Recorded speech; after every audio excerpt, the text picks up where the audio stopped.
Checking back in with the Milwaukee baseball team this week. With the last week of the regular season in the books, we went all the way to the top. We have head coach Scott Doffek here today. Coach, since May 1st, your team is 20-9 and you won 9 of your last 10 games. What's kind of been the answer for how your team has kind of gelled down the stretch here? Well, I think if you look early in the season, we were in a lot of games. We were in just about every ball game against a really good schedule, and about the middle of April we started swinging the bats better, and we continue to throw strikes and make routine plays behind the guys, and I think that ends up being the difference when you can start getting some 2-out hits, moving runners, pressure on the bases, just become a more well-rounded team. This is my 7th year here at Milwaukee, and kind of always been big on the offensive numbers, and not that the offense isn't just as good this year, but pitching the last couple of years has really been a key. Your team ERA is sitting at 3.77 heading into the postseason. Yeah. You're on pace to end, first ever sub-4 ERA as a team. How has the pitching come together this year, and what's kind of been the secret to that? Well, I think a couple of years ago we decided to spend a little bit more scholarship money on pitching, and really the biggest thing is Coach Corey's just done a phenomenal job of developing these guys, and so it's been in-house. It hasn't been go out and get junior college guys for the most part. It's been develop our younger guys, do the best we can on the recruiting trail, try to get some projectable bodies and arms, and then get them to follow a program and a plan, and hopefully that they progress along the way, and I think that's primarily what you're seeing.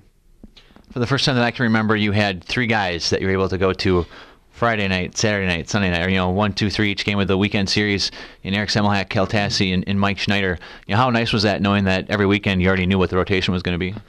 Yeah, it makes it easier. What it really allows you to do is the guys in the bullpen and midweek guys to have established roles. They're able to prepare a little bit better, whether it's when they throw their pens, when they long toss, when they were to ice or run or anything like that. It just becomes more of a routine, and I think anytime a baseball player can stay in a routine that works for them, you're usually going to get a better result. So that's been a bonus. A lot of time, upperclassmen have been your team leaders. Lost a big senior class last year. This year, you've had quite a few of the underclassmen step up. Talk a little bit about the Luke Mateers playing every day, Michael Porcaro making a big impression. Yeah, just been outstanding. The young guys, from day one, you never really know what you're going to get with the young guys until you throw them out there, to the Wolves, and they just did a great job of coming out and being competitive, and I think if you look at the last month and our success, a lot of credit has to go to our upperclassmen have really turned the switch on, with Lundstrom swinging the bat really well. Paul Henneke's been outstanding the last month. Phil Strigow has been very good the last month. So it's just been a combination. In the beginning, we were kind of feeling for it. Our upperclassmen were struggling a little bit, and the last month it's been really up and down the lineup. They've been doing a good job.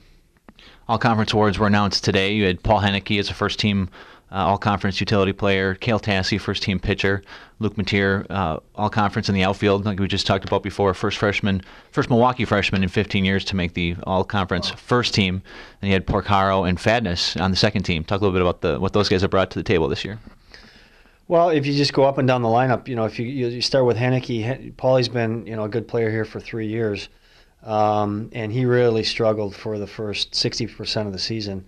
It was just a matter of time before he was going to bust out. He's just too talented of a hitter, and so it's been fun to watch him, finish really strong as a senior, and that's been encouraging. And then you talk about guys like Luke Mateer comes in.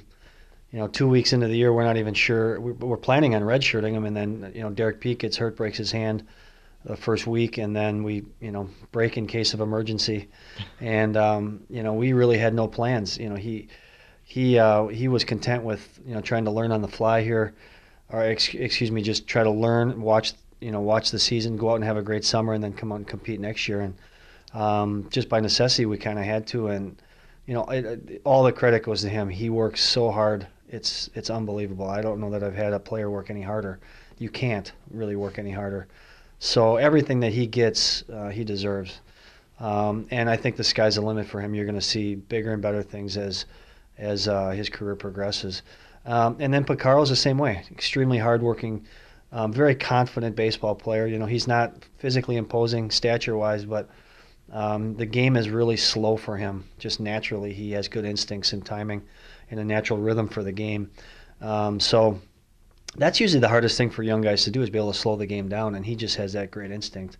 So it's been fun watching those guys, grow and compete and really contribute at a high level, and for them to be awarded, by the Horizon League is pretty special. High Wrestling Tournament coming up this week. Valparaiso gets the number 1 seed, Wright State the 2. Panthers the number 3 seed. We open up Wednesday at 4 o'clock against Youngstown.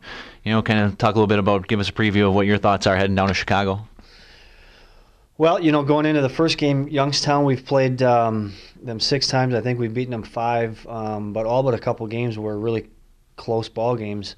And you look at what they did last week. They went to Valparaiso, and I think they lost in the 11th inning, and then they lost maybe 5-3 in the other game. They're going to bat 6 or 7 lefties in the lineup, which can become a problem if you're not able to command a changeup and the bottom half of the zone. They have 2 of the better hitters in the league, and Jeremy Banks and Drew Dosh. They're gonna give us all we can handle. So we just have to come out and make good pitches. It starts with that. We got to get the first half of that first inning by pounding the zone and playing defense, and then try to find a way to get some 2-out hits and some quality at bats one after another. Well, hopefully we're still making dinner plans in Chicago on the weekend, and hopefully maybe we can then chat next week about a possible second NCAA tournament in 3 seasons. So good luck this weekend. Thanks a lot. Thank you.